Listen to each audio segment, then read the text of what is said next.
নমস্কার বন্ধুরা, কেমন আছেন সবাই? আশা করছি সবাই এক প্রকার ভালো আছেন। আমার চ্যানেলে আপনাদের সবাইকে আমি স্বাগত জানাই।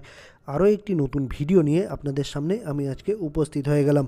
বন্ধুরা, আমি আজকে আপনাদের ফেসবুকের এমন একটি গুরুত্বপূর্ণ সেটিংস শিখিয়ে দেবো, যে সেটিংসটি আপনারা শিখে নিলে আপনাদের ফেসবুকের প্রোফাইলের কিন্তু কেউ স্ক্রিনশট নিতে পারবে না।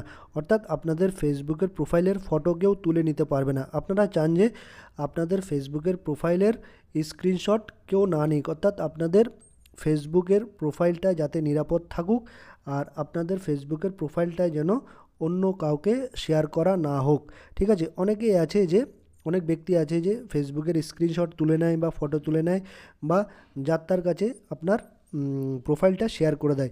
আপনারা চান না যে আপনার প্রোফাইলটা অন্য কোনো ব্যক্তি স্ক্রিনশট নিক বা শেয়ার করুক। আপনার গুরুত্বপূর্ণ প্রোফাইলের যে জিনিসগুলো আছে সেগুলো যাতে কেউ স্ক্রিনশট না নিক বা ফটো না তুলুক। তো আপনারা আপনাদের ফেসবুকের প্রোফাইলটি কিভাবে নিরাপদে রাখবেন আজকের এই ভিডিওতে আমি দেখিয়ে দেবো। তো সম্পূর্ণ ভিডিওটি আপনারা দেখতে থাকবেন। আশা করছি এই ভিডিওটি আপনাদের অনেক অনেক উপকারে আসবে। প্রথমে কি করতে হবে, আপনাদের যে ফেসবুক অ্যাপটি আছে সেটিকে আপনাদের ওপেন করে নিতে হবে। আমি আমার ফেসবুকের অ্যাপটি ওপেন করে নিচ্ছি বন্ধুরা। এই দেখুন, আমি আমার ফেসবুকের অ্যাপটি ওপেন করে নিচ্ছি। তারপর এরকম একটা পেজ কিন্তু চলে আসবে। ঠিক আছে, তারপর আমার দেখুন এই ফেসবুকের প্রোফাইল আইকন কিন্তু এইটা, এই দেখুন ফেসবুকের প্রোফাইল আইকন এইটা। ঠিক আছে, যখন আমি এটা লক করে দেবো তখন কিন্তু এখানে একটা গার্ডের চিহ্ন চলে আসবে, এই প্রোফাইলের উপর একটা গার্ড চিহ্ন চলে আসবে। ঠিক আছে, তো এটা আমার প্রোফাইলের ফটো আছে এখন। ঠিক আছে, তো আমি এটা দেখালাম আপনাদের। তারপর আপনাদের কি করতে হবে, এই যে ডান পাশে 3 লাইনের একটা অপশান দেখতে পারবেন, 3 লাইনের একটা অপশান উপরে দেখুন ডান পাশে 3 লাইনের অপশান, এইখানে আপনারা ক্লিক করে দেবেন বা টাচ করে দেবেন। আমি ক্লিক করে দিলাম। তারপর আপনারা একটা গোল রঙের সেটিংসের অপশান দেখতে পারবেন উপরে ডান পাশে, দেখুন গোল রঙের এই যে ডান পাশে উপরে এই সেটিংস অপশানে আপনারা ক্লিক করে দেবেন। আমি ক্লিক করে দিলাম। তারপর আবার একটা নতুন পেজ কিন্তু ওপেন হয়ে আসবে। তারপর একটু স্ক্রল ডাউন করতে করতে আপনারা নিচের দিকে চলে আসবেন।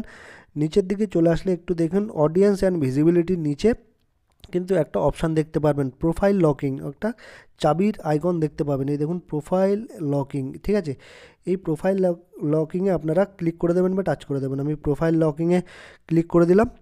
তারপর এখানে দেখুন আমার দেখুন লক ইওর প্রোফাইল, এখানে একটা চাবির চিহ্ন আছে। তো এইখানে আর শর্তগুলো এখানে লেখা আছে কি কি হবে না হবে। Only friends will see your past and future photos, post and stories on your profile. ঠিক আছে, এগুলো আপনারা একটু পড়ে নেবেন। তারপর আপনাদের প্রোফাইলে যাতে কেউ স্ক্রিনশট নিতে না পারে সেই জন্য আপনারা কী করবেন, এই লক ইওর প্রোফাইলে আপনারা ক্লিক করে দেবেন বা টাচ করে দেবেন। এই দেখুন লক, নিচে দেখুন লক ইওর প্রোফাইল, এইখানে আপনারা ক্লিক করে দেবেন বা টাচ করে দেবেন। আমি ক্লিক করে দিলাম, ইউ লক ইওর প্রোফাইল। ঠিক আছে, তো এইখানে আপনার প্রোফাইলটা কিন্তু লক অলরেডি হয়ে গেল। ঠিক আছে, তো এই দেখুন ওকে বাটনে আপনারা টাচ করে দেবেন, তারপর ওকে বাটনে ক্লিক করে দেবেন।